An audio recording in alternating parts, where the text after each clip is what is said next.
Hey, are you a business owner, entrepreneur, or professional? If so, we want you to apply to be a featured guest on our show. My name is Adam Torres, and I host the Mission Matters series of podcasts. I've recorded over 3,000 episodes, and we are just getting started. How do you know if you'd be a good guest to be on the show? Well, only one way to find out, and that's to apply, but I'm going to let you in on a little secret. We want guests that have a story to tell, guests with a brand, a product, or a service that can benefit my audience of listeners. If this sounds like you, go to missionmatters.com and click on Be Our Guest to apply. I'd love to talk to you and get to know more about your story. Again, head on over to missionmatters.com and click on Be Our Guest to apply. All right, now let's get into the show. Hey, I'd like to welcome you to another episode of the Mission Matters Business Podcast, your source for all things business. My name is Adam Torres. You can follow me on Instagram at AskAdamTorres to keep up with my book releases, book tour schedule, signings, all that other good stuff. Always love to connect with you there.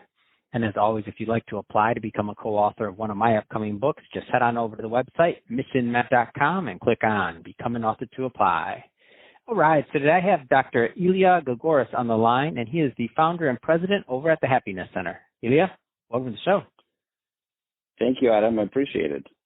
All right, so I'm excited to get into today's topic. So I know you're a happiness expert, #1 best-selling author of 7 Paths to Lasting Happiness. You're an international keynote speaker.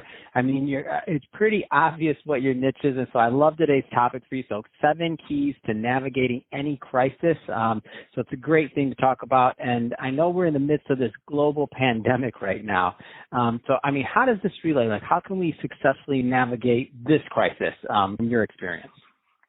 Well, we're not actually facing just a pandemic. The world at large is facing a multitude of global crises, at least 4. Clearly, we have COVID-19. The second major crisis that we have is the mental health crisis, where, according to the United Nations anyway, we have over 1 billion people, that's with a B, that are struggling with depression, anxiety, and stress. I think those numbers, honestly, are underreported because that implies that only 1 out of 7 feels stressed out or depressed or anxious. I think it's probably more like 6 out of 7. If you look at the suicide hotlines, the numbers that are all-time highs, people are suffering from loneliness and are tired and fatigued because this is ongoing. I used to say that life is not a sprint, it's a marathon. Well, guess what? This is an ultra marathon with no end in sight. And then, of course, the third crisis is the economic and financial crisis with tens of millions of people unemployed here in the United States and hundreds of millions of people unemployed across the globe, and probably 1 or 2 billion people who are basically feeling financially insecure and uncertain. Like, how am I going to provide for my family and my loved ones? And then you throw into that the social, political, and racial strife. So these are 4 global crises. That doesn't include, by the way, natural disasters like floods, hurricanes, earthquakes, and wildfires that are plaguing the land. And it certainly does not include people's personal crises, like perhaps going through a divorce or having relationship issues or having a sick child or having to take care of an elderly parent, or we're not even counting those, right? So as human beings, we're very resilient. We've been through other crises before in our lives and we survived. Human beings can do 1 or 2 crises at the same time. They really can't do 4 or 5, especially when there's no end in sight. So that's why we're facing these difficulties right now.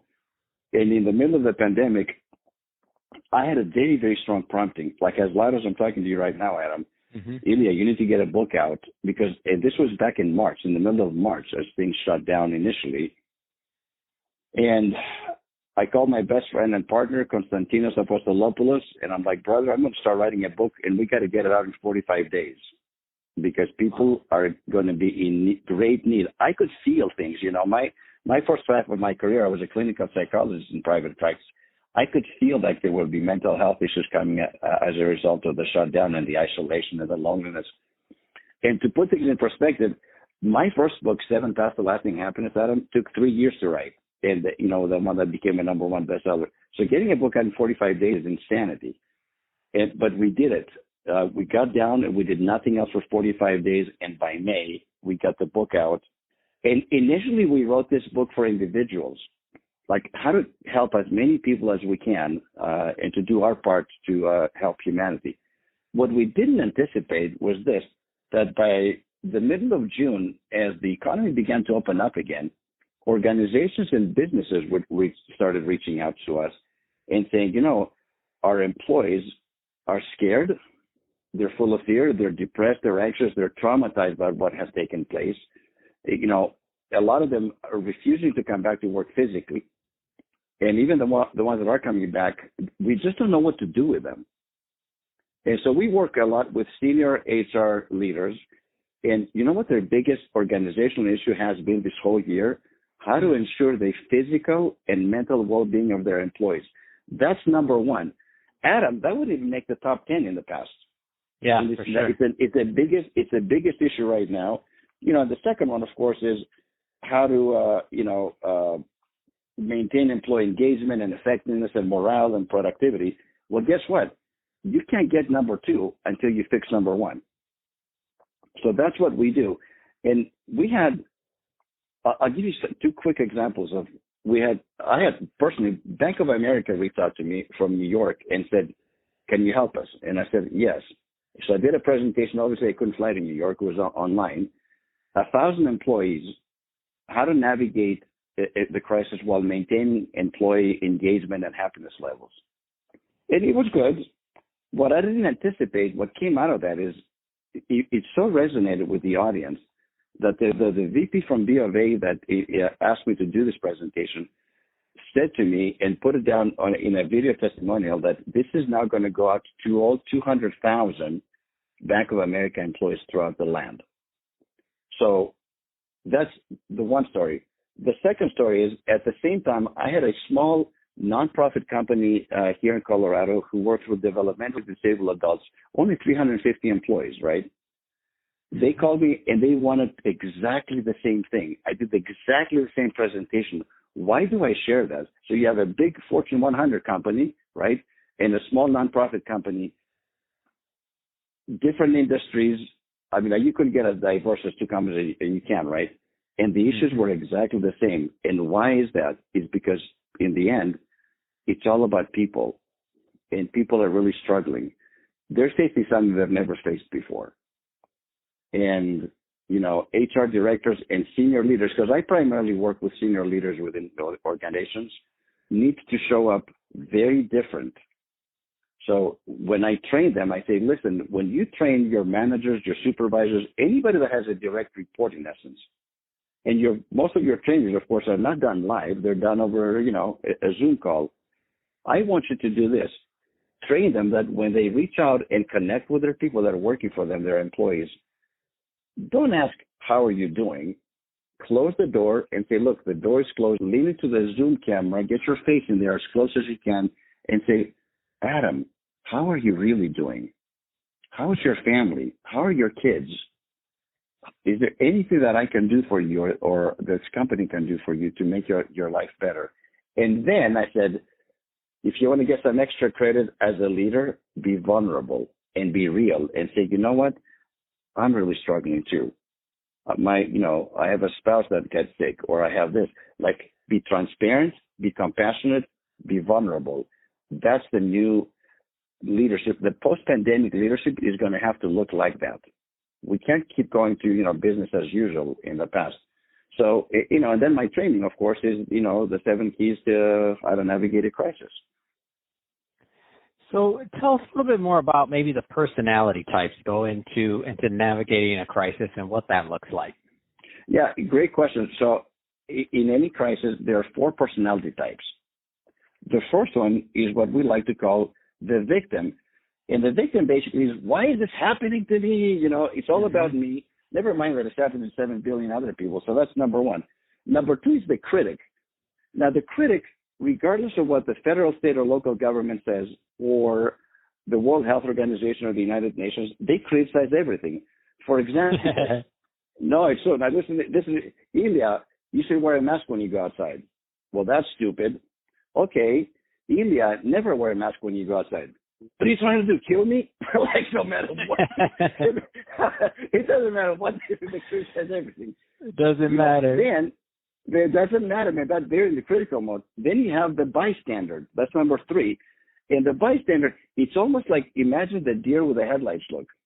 Mind you, a good person, but they're so frightened and so full of fear, they don't know what to do. So they might look to their neighbors, they might look to the left, they might look to the right, but they're paralyzed and immobilized. And what all 3 of these personality types have in common is this. They take no action. They don't move the needle forward. They don't do anything productive. And then, of course, we get to the 4th type, which we like to call the navigator, which was the whole premise of this book and of this program.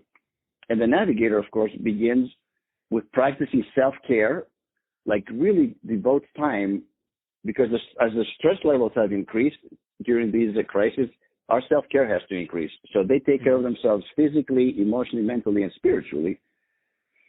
You know, they practice flexibility. But I want to make one more point about these 4 personality types before I go into the 7 keys. All 4 of those personality types exist within each human being. And this is an important point to discuss, meaning that all of us have those within ourselves, myself included. When the economy shut down back in March, believe me, all my speaking engagements, I get to speak all over the world about happiness and corporate wellness. You know what happened to all my speaking engagements for 2020? Within a week, they got canceled, all of them. So did I have the bystander initially? Yes, I was frozen. I didn't know what to do. I was blown away that my whole work just disappeared, right? And did I feel like a victim? It's like, yes, why is this happening to me? I was supposed to go and speak in Barcelona in October, which, by the way, I did do that talk, but it was in a Zoom call here from my office. I would much rather have been in Barcelona, to be honest. I mean, obviously, right? And then, have I been critical from certain things that the government has done? Absolutely, I have, and rightly so, I believe. However, and this is important, it's okay to be the victim, the critic, or the bystanders, but to do it for an hour or 2, not for 2 months. It does me no good to criticize for 2 whole months, because that robs me of my own personal happiness and wellness. It does me no good to feel like the victim and the poor me for 2 months, because I'm going to get depressed if I do that, right? So feel it, because those are human emotions and they're normal and natural, but then pivot and navigate. You know what? This book is a result of me becoming a navigator. Even before I even wrote the book, I didn't even know I was navigating differently, but we shifted and became productive and got this book out. And honestly, since it came out in May, there hasn't been one day that I don't do a podcast, a webinar, a radio or television interview, not just in the United States, all over the world, because this message is resonating with people. And now, of course, it's resonating with organizations too. So the one key that I want to talk about, and our time is short, which is the 3rd key to navigating a crisis, is flexibility and adaptability, because I think that's very, very powerful. And I like to use this analogy of the oak tree and the palm tree when it comes to flexibility. The oak tree, as you know, is this massive, huge tree, right? Tall and strong and powerful. It's been around for 100 years. But in a storm, if there's enough rain and saturation and then enough wind, what happens to oak trees? They come crashing down on people, cars, and homes. This is what happens to them. We see that every year. On the flip side, the palm tree was relatively thin. At the peak of the storm, and I want you to think about the storms of life now, at the peak of the hurricane, it bends. Sometimes it bends parallel to the ground, flat. But when the storm passes, the palm tree rises up again and not only survives the storm, but thrives as a result of it, because its roots, it had to dig in deeper, basically, in order to survive the storm. And we need to be palm trees, not oak trees. So people have said, Dr. Ilya, what is an oak tree in terms of a human being? I mean, I understand the analogy is beautiful and all that stuff. How does this apply to us as human beings? I said, an oak tree sounds like this. This is the person that says, well, this is the way I've been doing this for 40 years. I'm not going to change now. And they fold their arms. They fold their arms like a little kid. I'm not moving. I'm not going anywhere. You know something? That's a faulty reasoning. If you look at any elite athletes, professionals who get paid millions of dollars to play a game, whether it's football, basketball, baseball, whatever, before the game they play, They're all out in the field for half an hour before the game starts. And what are these elite physical beings at their peak of their performance? What are they doing when they're out there for half an hour before the game starts? They stretch. Why do these athletes stretch? Because if they don't stretch, they might pull a hamstring or have some other injury. They need to be flexible and nimble to be at their peak performance during the game. Now, you and I may not be professional athletes, but we're in the game of life. So if we're not nimble and flexible, we're going to break. This is a completely different beast right now that we're facing, all these different crises. So we must be flexible and adaptable, professionally and personally. And let's get clear about something. There's a big difference between danger versus fear. Danger is real. If somebody comes up to you and I and coughs in our faces, we're in danger. That's not a political statement. That's a factual medical statement. Fear, on the other hand, is not your friend. Fear is paralyzing. Fear is debilitating. Fear is depressing. So you don't want to make a personal decision, a professional decision, or a corporate decision based on fear, because the results are not going to be fine. So let's split those up, because sometimes those two get together. Danger is real. We must respect it, but we don't want to live in fear. We want to live with a positive attitude, because these two shall pass, right? Humanity is down on one knee. We're getting our butts kicked. It's true, but we'll overcome this. And the last key to navigating a crisis is, of course, as a result of all this, go out and help somebody else and be of service and be kind to other people. And Adam, I have got the biggest pushback when I invoke that and I say, go out and help somebody else. People have actually said to me, Dr. Elia, are you crazy? I'm drowning here. I'm depressed. I'm anxious. I'm stressed. I feel financially. Are you asking me to go out and help somebody else while I'm going through all this myself? What am I, my brother's keeper? And I'm like, no, you're not your brother's keeper. You're your sister's keeper and your mother's keeper and your cousins and your friends and your neighbors and the homeless person down the street, or somebody who is 10,000 miles away that lives in India. Because in the end, we're all brothers and sisters. And if you're listening to the sound of my voice, I promise you, you are better off than somebody else. And the quickest way to get out of being depressed is to go out and serve somebody else and help somebody else in need. Because in the end, we're all united and we're all connected. Listen, this is my final statement. I know we're not all in the same boat, but we're all in the same storm. I want you to think about that. Not every situation is exactly the same, but all of us collectively, we're in the same storm. And if this pandemic has taught us anything, it's almost like as some giant hand from the sky came down and pressed the pause button on humanity. It has allowed us to reflect, to ponder what this life is really all about. And this is what it's about. And I'm going to tell you this, do not procrastinate your happiness. Happiness now. Don't wait for when I graduate, when I get the first job, when I get the raise, when the kids leave the home. Do it, and do it now. That it takes work. Of course it takes work. Happiness is the most important thing in life. So practice it and do it now, and navigate successfully and thrive during a crisis, not just survive. Fantastic. Well, Elia, awesome having you on the show today. So final question, two-part question. Number one, I know that you also have a program out called Self-Care for Healthcare for some of our frontline individuals out there. So I do want you to definitely mention that, because I know some of them are listening to this today, number one. And number two, so what's the best way for them to connect with that program? And number two, what's the best way for people to follow your work overall? So, of course, to grab your book and to learn more about your writing and everything else that you're doing. Yes, thank you, Adam, and thank you for having me on your show. So both of the books are available on Amazon.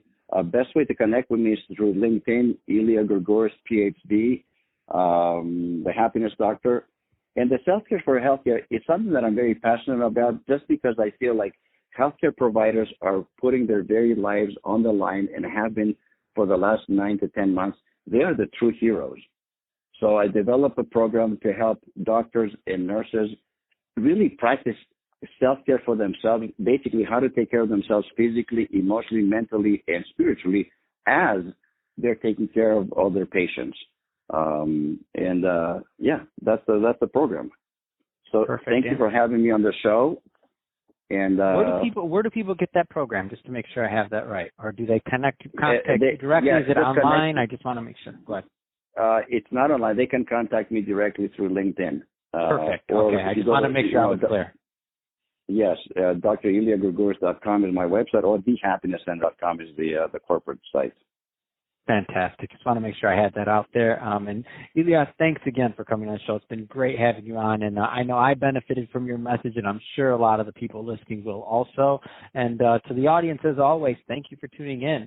Hope you had a lot of fun listening to this. And if you're a first-time listener, don't forget, hit that subscribe button. Definitely want you to listen to some upcoming episodes. Have some more great guests coming on for you. And if you're watching this on our YouTube channel, Mission Matters Business, definitely hit the subscribe button there. But, of course, leave us some comments on that video. More importantly, love to keep the conversation going on the YouTube community. And Elias, thanks again for coming on the show. It's been awesome. Thank you, Adam. I really appreciate it.